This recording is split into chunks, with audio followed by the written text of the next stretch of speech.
ఆ తర్వాత ఢిల్లీ చలిలో ఏకాంతంలో తనలో యువకుణ్ణి ఆమె మేలుకొలిపి వాడుకుంది. ఇహ వివాహం చేసుకోక తప్పలేదు. అయితే ఈ హైదరాబాదు వచ్చిన దగ్గర నుంచి తననామె రెచ్చగొట్టనూ లేదు, తనలో యవ్వనం తిరిగి మేల్కొననూ లేదు. రోజులు మాత్రం గడిచిపోతున్నాయి. ఆమె ముందు తన యవ్వనం ముడుచుకుపోతుందే కాని వికసించడం లేదు. చెరువు ఎండిపోయాక చెల్మ తవ్వినట్టు ఢిల్లీలో ఒక రాత్రి తను ఆమెను చేరడం నిజమా అబద్ధమా అని అనుమానం కూడా వస్తోంది. తను డాక్టరే, సైంటిస్టే, అధునాతన భావాలు కలవాడే, హేతువాదే. అయినా తన మేనమామ జ్యోతిష్యం ప్రకారం ఏంటి సార్ ఆలోచిస్తున్నారు అన్నాడు మూర్తి. ఏమీ లేదయ్యా, విషయాలు నువ్వు చెప్పాలి అన్నాడు వనమాలి. విషయాలకి ఏంటి గానియండి, 45వ నెంబర్ పేషెంట్ వ్యాధి నిర్ణయం చేయలేకపోతున్నానండి. డాక్టర్లమందరం పరీక్ష చేశాం, ఏ వ్యాధో నిర్ణయించలేకపోయాం. లక్షణాలేంటి?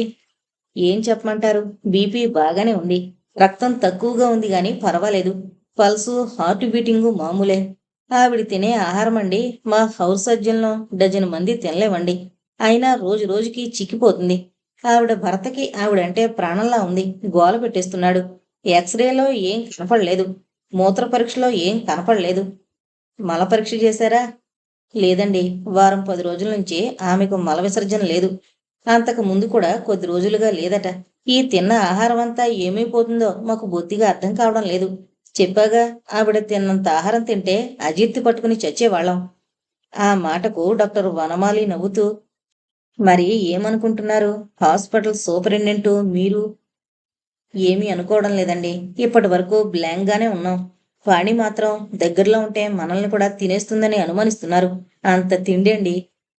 కేసేంటో ఆశ్చర్యంగా ఉంది అంది నీల. చూడు మూర్తి, మందేమిస్తున్నారు? రోగమే తెలియంది మందులు ఏమిస్తే ప్రయోజనం సార్? ఏదో ఎవరికి తోచింది వాళ్ళు ఇస్తున్నారు. నిన్న వాళ్ళాయన మన హాస్పిటల్లో వైద్యులే లేరన్నట్లు మాట్లాడాడు. నేనందుకే మీ దగ్గరికి వచ్చాను సార్. డాక్టర్ వనమాలి ఆలోచించడం ప్రారంభించాడు. తను మెడిసిన్ చదువుతుండగానే జరిగిందిది. మామూలుగా సెలవులకు మేనమామ దగ్గరికి వెళ్లి ఆయనకు సహకరించడం తనకు అలవాటు. ఒక రోజున ఒక భాగ్యవంతుడైన వ్యక్తిని బంధువులు మేనాలో పడుకోబెట్టి తీసుకొచ్చారు. అతను చూడ్డానికి చిక్కిపోయినట్టు కనిపిస్తున్నాడు గాని బంధువుల మాటల వల్ల వీడి తిండి పోడుగాను తెగ తింటున్నాడండి అన్న మాటలు విని తన మేనమామ అరగంట సేపు నాడీ పరీక్ష చేశాడు. తర్వాత అతని కొడుకుని దూరంగా తీసుకెళ్లి తనను కూడా పిలిచి, ఏమోయ్, మీ ఇంగ్లీషు వైద్యంలో దీనికి మందేంటి అన్నాడు. అసలు వ్యాధి అర్థం కాని తాను ఉద్దండుడైన మేనమామకు సమాధానం చెప్పలేదు. ఆయన నవ్వి, మా మేనల్లుడు డాక్టర్ చదువుతున్నాడులేండి అని ఒక ఎక్కిరింపు ఎక్కిరించి ఆ రోగి కొడుకుతో, ఎంత తింటాడయ్యా మీ నాయన అన్నాడు. ఏం చెప్పమంటారా అయ్యగారు, బస్తా వడ్లు 3 రోజులు తింటాడండి. ఒక 2 నెలల నుంచి ఈ విధంగా తింటున్నాడండి. ఎంత తిన్నా ఆకలి ఆకలి అంటాడండి. మీరే రక్షించాలి అయ్యగారు అన్నాడు. అప్పటికే డాక్టర్లకు చూపించి విసిగిపోయిన ఆ కొడుకు, డాక్టర్లు ఏమన్నారేంటి? తన మేనమామ ప్రశ్న. తిననివ్వయ్యా అడుగుతుంటే, తింటే ఏంటి అన్నారండి. నాకేంటో భయంగా ఉందండి. దెయ్యంగాని కాదు కదా అన్నాడు ఆ కొడుకు. అంత మనిషిని అరతులం దెయ్యం ఏం చేస్తుంది గాని ఇవాళ రేపు ఇక్కడే ఉంచు, నువ్వు కూడా ఉండు అన్నాడు తన మేనమామ. ఇహ తర్వాత జరిగింది డాక్టర్ చదువుతున్న తనకు ఆశ్చర్యం కలిగించింది. 24 గంటల సేపు అతనికి ఏ విధమైన ఆహారం ఇవ్వనివ్వలేదు. అతని ఆకలి బాధ చూడలేక కొడుకు, బంధువులు, ఆఖరికి తను కూడా గిలగిల్లాడిపోయాడు. అయ్యగారు, అన్నం పెట్టించండి, ఇదే గోల. తర్వాత కొడుకు చేత ఒక అరగుండిగుడు అన్నం రోగి చూస్తుండగానే వండించాడు. అన్నం ఉడుకుతుండగానే రోగిని మంచం మీద బోర్లా పడుకోబెట్టి మంచానికి తళ్లతో కట్టేయించాడు. అయ్యగారో అన్నం తినాలి అని గోల పెడుతున్నా అలాగే పడుకుని తినొచ్చులే అని బొజ్జగించి మరీ కట్టేయించాడు. ఈ ఉడికిన అన్నం గుండిగలో ఘుంఘుంలాడే నెయ్యి, రోగికిష్టమైన సాంబారు కారం గుండిగలోనే వేయించి తెడ్డుతో కలిసేటట్టుగా తిప్పించాడు. బోర్లా పడుకుని ఇదంతా చూస్తున్న రోగి ఎప్పుడు తిందామా అని ముక్కు ఎగబేల్చడం మొదలుపెట్టాడు. అప్పుడు రోగి మంచం కింద సగము బయట సగము తాటాకు పరిచి ఆ వేడివేడి అన్నం దానిమీద ఆరబోయించాడు. అంటే సువాసనతో కూడిన ఆ అన్నం వాసన ఆవిర్లు తేలుతూ రోగి ముఖానికి తగులుతోంది. రోగి గింజులాట అధికంగా ఉంది. వాసన చూడవయ్యా, చల్లార్ని తిందువుగాని అన్నాడు తన మేనమామ శ్రీరామ శాస్త్రులు. ఇలా 2-3 నిమిషాలు గడిచేసరికి ఆ అన్నపు సువాసనకి అక్కడున్న అందరికీ నోరూరే స్థితి వచ్చేసింది. రోగి మాత్రం ముక్కుతోనూ నోటితోనూ ఆ వాసన పీలుస్తున్నాడు వాపిరిగొట్టుగా. 4వ నిమిషంలో అతని నోట్లో నుంచి మూరెడు పొడుగున్న ఆకుపచ్చని ఒక ప్రాణి, అది పామో పురుగో తెలియంది, ఆ వేడివేడి అన్నంలో పడిపోయింది. అన్నింటికంటే ఆశ్చర్యమేంటంటే ఆ పురుగు చకచక అన్నం తినడం మొదలుపెట్టింది. తన మేనమామ రోగి మంచాన్ని దూరం జరిపించాడు. రోగి పరమాశ్చర్యంతో ఆ పురుగు వంక చూస్తుండగానే అది మొత్తం తినేసి రోకల బండలా లావైంది. అది తలెత్తి తను మళ్ళీ వెళ్లాల్సిన ప్రదేశం కోసం చూసింది. ఆ పరిస్థితుల్లో దాని నెత్తిన కొడదామని రోగి కొడుకు ప్రయత్నిస్తే, అలా చావదయ్యా, దానిమీద సున్నపు నీళ్లు పొయ్యాలి అని అంతకు ముందే సిద్ధంగా ఉంచిన సున్నం నీళ్లు ధారగా పోయించాడు. అరగుండిగడు అన్నమూ తిన్న అది సున్నపు నీళ్లతో చచ్చిపోయింది. తర్వాత దాన్ని చాపతో సహా దహనం చేయించాడు తన మేనమామ. దీనికి తోడు దహనం దేనికి అని తనంటే దీని సంతతి పెరగకుండా అన్నాడు. తర్వాత ఆయన చెప్పిన కథది. ఇలాంటి కేసు 5 లక్షలకి ఒకడికి వస్తుందట. వైద్యుడు చేయగలిగింది ఈ చికిత్స మాత్రమే. అది చేయకపోతే అది పెరిగి పెరిగి లోపల శరీరమంతా ఆక్రమించి రోగి తినవలసిన ఆహారం తనే తిని మరణానికి దారి తీస్తుందట. ఈ పురుగు లోపలికి నీళ్ల ద్వారా లేక కళ్ళు ద్వారా ప్రవేశిస్తుంది. ప్రవేశించినప్పుడు అది చాలా చిన్నదిగా, ఎర్రచీమ కంటే తక్కువగా ఉంటుంది. కనుక దాని ఉనికి ఆ తర్వాత 2-3 నెలలకు గాని బయటపడదు. రోగి అబ్నార్మల్గా తిండి తింటూ విరోచనం లేకుండా ఉండడమే ఈ రోగానికి గుర్తు. ఇప్పుడు తను చేసిన వైద్యం కాక మరో వైద్యం కూడా ఉంది దీనికి. అయితే అది 3 కన్నా పెరిగిపోయిన అనంతరం చెయ్యాల్సింది. అంతవరకు ఈ కబుర్లు వింటున్న రోగి కట్లు విప్పదీయమని గోలపెట్టి విప్పదీసిన తర్వాత తన మేనమామ కాళ్ల మీద పడ్డాడు. తన మేనమామ అతనిని లేవదీసి కొద్ది రోజులు వేడి అన్నం పెసరపప్పు మాత్రమే తినమన్నారు. కొద్దిగా గుల్లసున్నం తమలపాకులో చుట్టి పొక్కకుండా మింగమన్నాడు. అప్పుడు ఆ రోగి అన్న మాటలు తను జన్మలో మరిచిపోలేడు. ఈ 4-5 నెలల నుంచి నేను తిన్న తిండి నాకే ఆశ్చర్యంగా ఉంది అయ్యగారు. మీరు నన్ను రక్షించారు అన్నాడు. అప్పుడు తన మేనమామ, చెద్దన్నం కళ్ళు నీళ్లు ఎప్పుడూ తీసుకోకు. అసలు మనిషి ఎన్నడూ వేడి అన్నం తినాలి. అన్నం పక్వమైన తర్వాత, అగ్ని తప్తమయం తర్వాత దానంతటకదే ఔషధి. చల్లారిన తర్వాత ఈ సూక్ష్మక్రిములు ప్రవేశించి ఇలా కావడానికి చాలా అవకాశం ఉంది. వీలైనంత మటుకు ఏ మనిషి అయినా వేడి అన్నం తినాలి. తాంబూలం వేసుకోవాలి. ఎందుకంటే తాంబూలంలో సున్నం ఉంటుంది కనుక. అందులో ఉండే లవంగం, ఏలక్కాయలు ఇలాంటివి జీవులకు విరుగుడే అన్నాడు. ఏంటి సార్ ఆలోచిస్తున్నారు అన్నాడు మూర్తి. దీనికి ఓ మందుందోయ్, అయితే పనిచేస్తుంది, లేకపోతే ప్రాణభయం లేదు. ఈ దెబ్బన నీ కీర్తి మరో 3 పెరుగుతుంది అన్నాడు వనమాలి. 3 అంటున్నారు, కడుపులో ఏమన్నా పాములు చూపిస్తే అంటుకుపోతావయ్యా. పాములు కాదు, పాముండాలి. ఇంకా అది 10-15 రోజుల్లో గుండెను కాలేయాన్ని కూడా చుట్టేస్తుంది. రోగి మరణించడం తథ్యం. ఆ పాము రోగి శరీరంతో పాటే దహనం అవుతుంది కనుక అది ఉందని ఎవరికీ తెలీదు. రోగం ఎవరికీ తెలీదు. దీనికి మన వైద్యంలో సరైన మందు లేదు. ఆయుర్వేదంలో ఒక చిట్కా ఉంది. అది చేసి చూసి ఫలితం నాకు చెప్పు. అదేంటో చెప్పండి సార్ అన్నాడు మూర్తి ఆరాటంగా. డాక్టర్ వనమాలి చెప్పసాగాడు. అర్ధరాత్రి డాక్టర్ వనమాలి మూర్తి చెప్పిన కేసును గురించి స్టడీ చేస్తుంటే నీల ఆయన డైరీ చదవసాగింది. ఒకే గదిలో దేశీయ కాందిసీకుల్లా ఎవరి లోకంలో వారున్నారు. డైరీలో ఇలా ఉంది. మహేశ్వరి 5 ఏళ్ల పిల్ల. ఆమె చేసే అల్లరి జనముద్దుగా ఉన్న వనమాలికి ప్రాణ సంకటంగా తయారైంది. ఆ తాజ్మహల్ చమంలో పంపు కింద తను స్నానం చేస్తూ ఉంటే ఒకరోజు ఏకంగా తుడుచుకునే టవల్ దాచేసింది. స్నానం పూర్తయ్యాక ఎక్కడా తన టవల్ కనబడకపోతే కోతులేమన్నా ఎత్తుకెళ్ళాయేమోనని చెట్ల వంక చూశాడు. కోతులు తీరిగ్గా పేలు చూసుకుంటున్నాయి తప్ప తుండుగుడ్డ జాడ ఎక్కడా లేదు. ఇది మహేశ్వరి పని అని గ్రహించిన వనమాలి ఆ తడిగుడ్డలతో ఏ ఇంట్లోకి వెళ్లాలో తెలియక వరండా అంతా కలితిరిగి లసలస శబ్దాలతో నీళ్లతడి చేసేశాడు. ఇంటి ఓనర్ అప్పయ్యమ్మగారు బయటకొచ్చి, బంగారం వంటి పొడి వసారా తడిపేశావు కదా నాయనా, ఎండ పడదు కదా ఆరాలంటే, అయినా నువ్వు ఎవరి కోసం తిరుగుతున్నావు అంది సాగదీసుకుంటూ. నా తుండుగుడ్డ మాయమైపోయిందండి. ఆ ఎక్కడికి పోతుంది? ఆ మహేశ్వరి తీసుంటుంది. సగని అల్లరి పిల్ల. తండ్రి లేని పెంపకం, తల్లి బయటకు రాదాయే. మనలో మన మాట. అసలు తండ్రంటూ ఒకడున్నాడని నాకు నమ్మకం లేదు సుమా. అయినా నాకెందుకొచ్చిన గోల. చచ్చి ఏ లోపనున్నారో ఆ మహారాజు, ఆ డాక్టర్ ముండో కొడుకు వల్ల చచ్చాడు గాని అని చీదుకుంటూ లోపలికి వెళ్ళిపోయింది. ఏ 40 ఏళ్ల కిందటో చచ్చిన వాళ్ళ ఆయన గురించి ఈవిడ 3 పూట్ల దుఃఖించడం, డాక్టర్లను తిట్టడం వనమాలికెప్పుడూ ఆశ్చర్యమే. ఒక్క క్షణం అలాగే నుంచుని ఆమె చూపించిన గదివైపు వెళ్ళాడు. అక్కడొక యువతి కుంపటి ముందు కూర్చుని ఒక మేదరి విసినకర్రతో తటతట నేలను కొడుతోంది.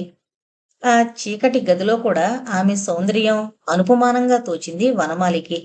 హాస్పిటల్లో గాని కాలేజీలో గాని తనకెంతో మంది స్టూడెంట్స్, పేషెంట్స్, డాక్టర్లు, అందమైన ఆడవాళ్లు తగులుతూనే ఉన్నారు. తన హృదయం గాని మనస్సు గాని ఎన్నడూ చెదరలేదు. నిజం చెప్పాలంటే తను మిగతా వాళ్లలాగా ఆడవాళ్లను చిన్నబుచ్చిగాని అవమానపరిచిగాని కనీసం ఈలవేసిగాని ఎరుగడు. అతను స్త్రీతో పురుషునికుండే బయోలాజికల్ నెసెసిటీ గురించి డాక్టర్గా, సాహితీ ప్రియుడిగా చదవడమే గాని ప్రాక్టికల్గా ఎరుగడు. అటువంటిది ఈ చీకటి గదిలో చందమామతో వెలిగించిన జ్యోతిలా కూర్చున్న ఆ యువతిని చూసి అలాగే నిలబడిపోయాడు. ఆమె కొంచెం సేపటికి తలెత్తి చూసి తడబడి మహీ అంది అందమైన కంఠస్వరంతో. మహేశ్వరి టవల్తో సహా మంచం కింద నుంచి యువతలకొచ్చింది.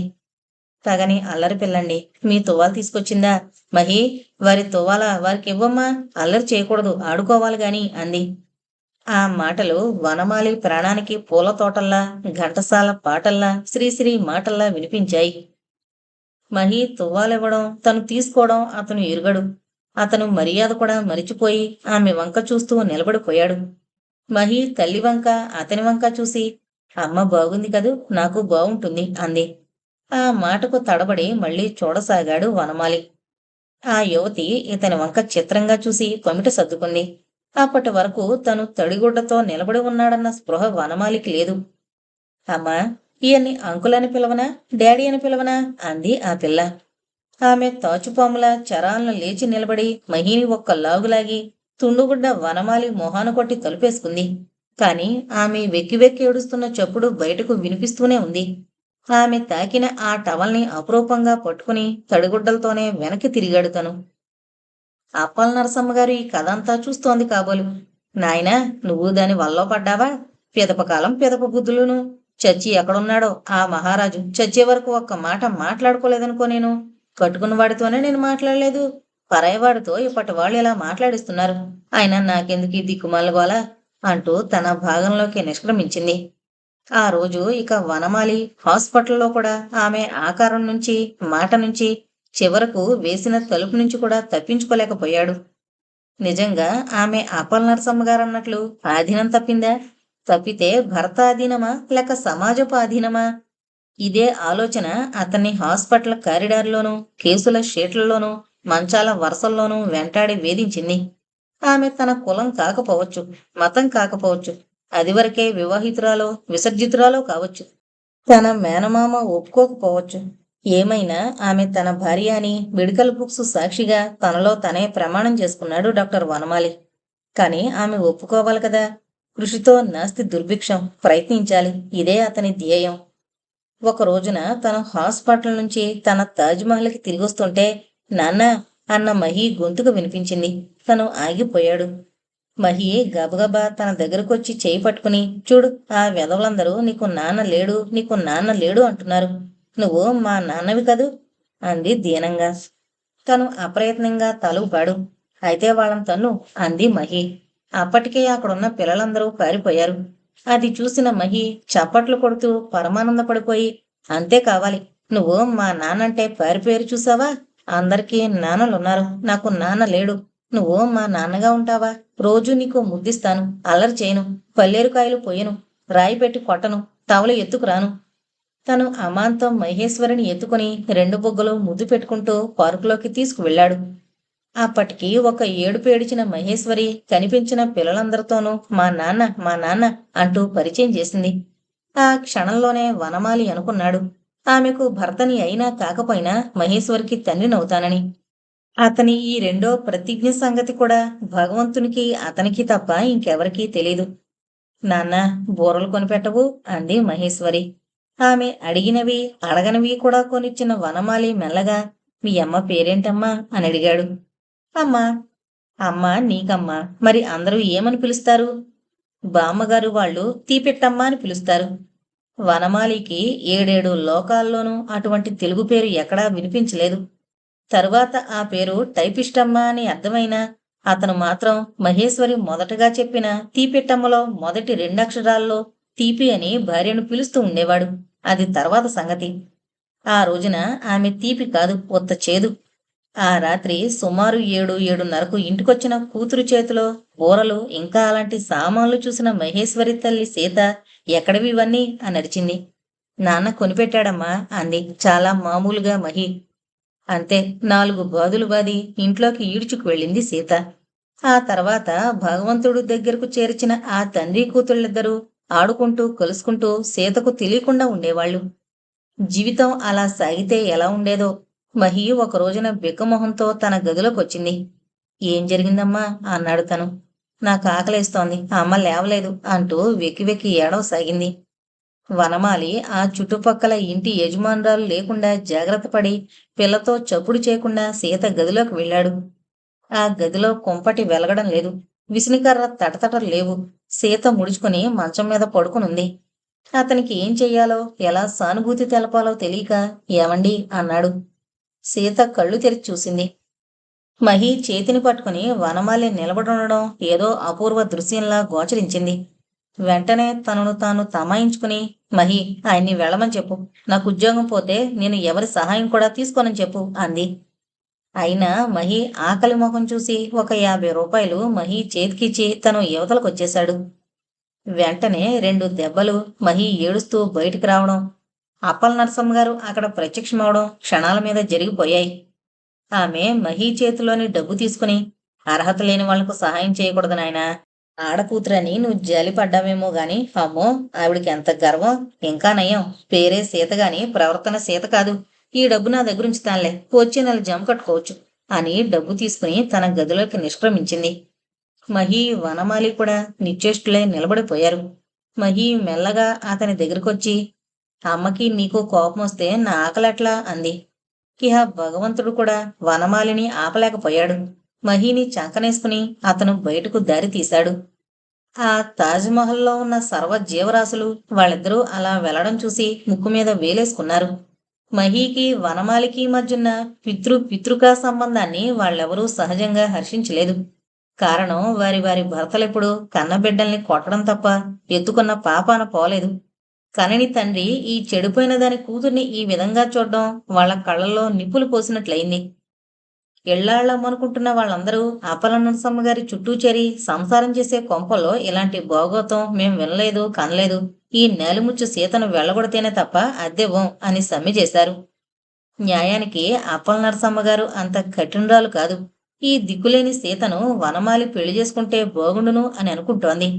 యవ్వనంలోనే భర్త పోయిన తను ఎందరి వల్ల ఎన్ని బాధలు పడింది ఆవిడ మరిచిపోలేదు. ప్రతి ఒక్కడు ప్రతి ఒక్కతి తనను అనుమానంగానే చూశారు. నిజానికి వాళ్ళెవరిలోనూ వనమాలి లాంటి రత్నం ఒక్కడూ లేడు. ప్రతివాళ్లు తనని మోసగిద్దామనే తప్ప ఆదుకుందామని చూసిన వాళ్లు కారు. ఆ కారణం చేతనే 20 ఏళ్లు నిండి నిండక మునిపే జుట్టు తీయించేసుకుంది. ఆడదాని అవస్థలు, ఆడదాని అవసరాలు, ఆడదాని నిస్సహాయత ఆవిడకు తెలిసినట్లు ఎవరికీ తెలియదు. పైకి కఠినంగా కనబడుతుంది అంతే. ఒళ్ళు మండిన అప్పలనరసమ్మ గారు అందులో ఒక ఆవిడ్ని చూసి, ఏమ్మా సీతమొగుడు ఉన్నాడో చచ్చాడో నాకు తెలీదు గాని ఆ అమ్మాయి గుట్టిగానే బతుకుతుంది. శుభ్రంగా మొగుడున్న నువ్వు కొబ్బరి తోటలో షికారుకెళ్ళడం నాకు తెలీదా? అదేలే వేడినీళ్లకు చన్నీళ్లుగా ఉంటుందని నీ గుట్టు నా కడుపులో దాచుకున్నాను. ఏవమ్మా సూర్యావతి, పళ్ళకొట్టు పోల ఇస్తున్న డబ్బు మాటేంటి? అది పెట్టేగా అది కడుతున్నావు. అయినా నాకు తెలియకడుగుతాను, మీలో ఎవరే పతివ్రతలు? దిక్కులేని ఆ అమ్మాయినంటున్నారు. వనమాలలాంటి రత్నం మీ వల్ల పడలేదని ఏడుపు కాకపోతే మీకు ఈ నీతి కబుర్లు దేనికి? ఓయబ్బో సంబడం, మీ సంగతి నాకు తెలియదేటి అని గణగణ వాయించేసింది. కథ ఈ విధంగా అడ్డం తిరిగేసరికి అక్కడున్న ఆడజనాభా అంతా తమ తమ కొలుగుల్లోకి వెళ్ళిపోయారు. ఇదంతా గదిలో పడుకుని వింటున్న సీత ఎప్పుడూ కొరకరా చూస్తూ ఉండే ఇంటి యజమానురాలు తన మీద చూపించిన సానుభూతి నిజమని నమ్మలేకపోయింది. ఒకవేళ అది నిజమైనా ఎంతమంది అద్దెవ్వకపోతే ఆమె బ్రతకడము కష్టమే. తన ఉద్యోగం పోనే పోయింది. మహి ఆయనకు ఎలాగూ అలవాటైంది గనుక తను ఈ జీవితం నుంచి తప్పుకోవడం మేలేమో అని ఆలోచించసాగింది. ఎటు చూసినా తన జీవితానికి ఒక ఆధారము, ఆలంబన కనిపించడం లేదు. వ్యర్థమైన మానసిక వేదనలు, నిరర్ధకమైన క్షోభ, అస్తవ్యస్తమైన తన బతుకు తాలూకా స్మృతులు ఆమెను పిశాచాల్లా భయపెట్టసాగాయి. ఒకటి తర్వాత ఒకటి టెలివిజన్లో చేతకాని ఆపరేటర్ వేస్తోన్న చిత్రంలా ముందుది వెనక, వెనకది ముందుదిగా తన బ్రతుకులో అపశృతులు ఎలా పలికాయో, వాటికి తను ఎంత బాధ్యురాలో, మహీ తండ్రి అనబడే ఆ రాక్షసుడు ఎంతవరకు బాధ్యుడో ఆమె ఆలోచించలేకపోయింది. నవవికసిత శిరీష కుసుమం లాంటి తన బతుకు ఈ విశాఖపట్నం మట్టిలో, ఈ ఇరుకు కొంపల్లో 10 మంది నోళ్లలో పడి ఎలా విడిపోయింది, దానికి ఎవరు బాధ్యులైంది ఆమె ఆలోచిస్తే, మసకమసగ్గా కనిపించిన కొన్ని సంఘటనల తాలూకా అస్పష్ట వేదన, ఆవేదన వెనుకున్న అదృశ్య శక్తి ఒక్క భగవంతుడేనా? ఇటువంటి పనులు చేసినవాడు భగవంతుడు ఎలా అవుతాడు? తన జీవితపు వాంఛల్ని తప్పులుగా చేసి ఆ తప్పులకు శిక్ష విధించే బెంచి మెజిస్ట్రేట్లా భగవంతుడు ప్రవర్తిస్తే తనకి ఆ భగవంతుడికి ఉన్న భేదమేమిటి?